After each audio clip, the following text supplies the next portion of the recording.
Hi, welcome to Start 3D Modeling, and in this video I will show you how to design such a part in Plasticity. I will show you an operation that allows for extruding along profiles. This is the Loft operation, which exactly allows for creating this type of parts. If you want to learn more about 3D modeling in this program, then in the description under this video, I am including a link to an almost 2-hour guide in which I quite comprehensively discuss the basics of 3D modeling in Plasticity.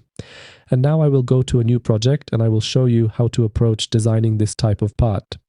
Of course, this is just an example, and I want to show you here the operation of the Loft command, which can be useful in many other cases. And I will start here by creating a polygon. I choose the regular polygon command, and I place the center point of the polygon at the origin point of the coordinate system.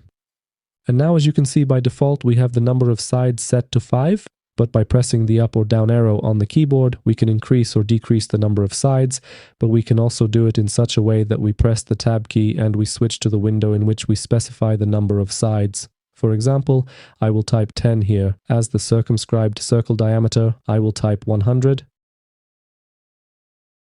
And we can accept it like this. I will, however, return here to 8 sides.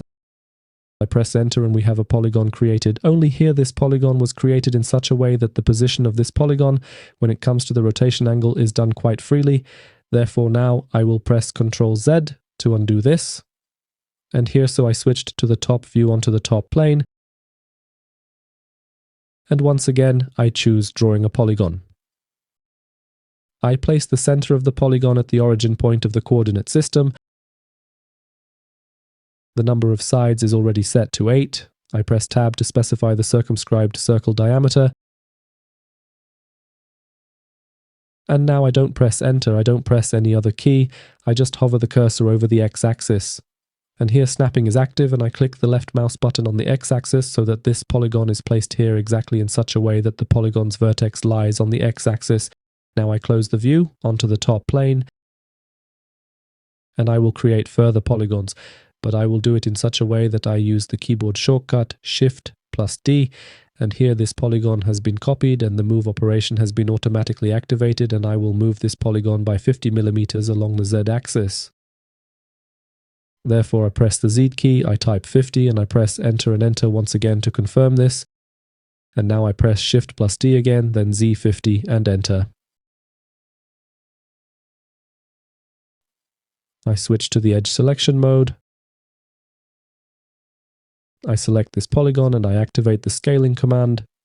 I press the S key on the keyboard and now I specify the scale factor. Here I would like to scale it along the x-axis and along the y-axis. We can enter these values in these fields, but we have an option here like uniform, meaning the scaling will be by the same value in every axis. Therefore, I press the S key and I type, for example, 0.5. I press enter and enter once again to confirm this. Now I will rotate this polygon by some angle. To do this, I activate the rotate command.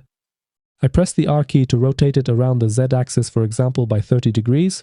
I type Z30, enter and enter. Once again, to confirm this, I will switch to the top view to see how it will look.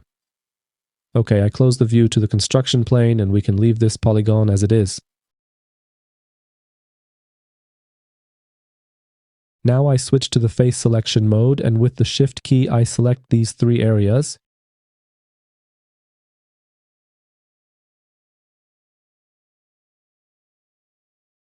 Here, the Extrude command is automatically activated, but we won't be using this command. We will use the Loft command.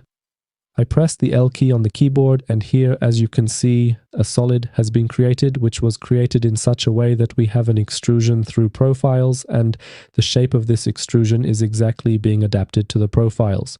We can leave it like this, but for now I will press Escape. I switch to selecting Edges, key 2.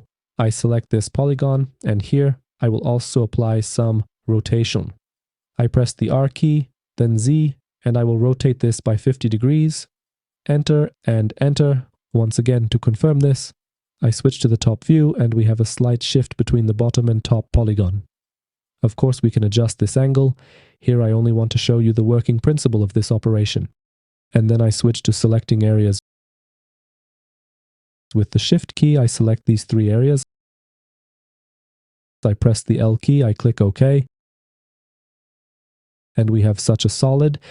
Now I will turn off the visibility of this solid, and now I will create another shape here, and I will draw a circle, and I will draw this circle on this plane on which the top polygon lies. I place the center of the circle in this place, and for example, as the circle diameter, I type 70 millimeters. I press enter, and I have face selection active with the shift key. I select these faces, I press the L key, I click OK, and we have another variant of this solid. OK, now I turn off the visibility of all flat geometries. I click on the curves group in the outliner, and I click the eye icon next to one of these geometries. I turn on the visibility of this solid, and based on this solid, we will create a solid with walls of a specific thickness, and we will do this using the hollow command. We select the top face because we want to sort of remove this face, and from the command list, we choose the hollow command.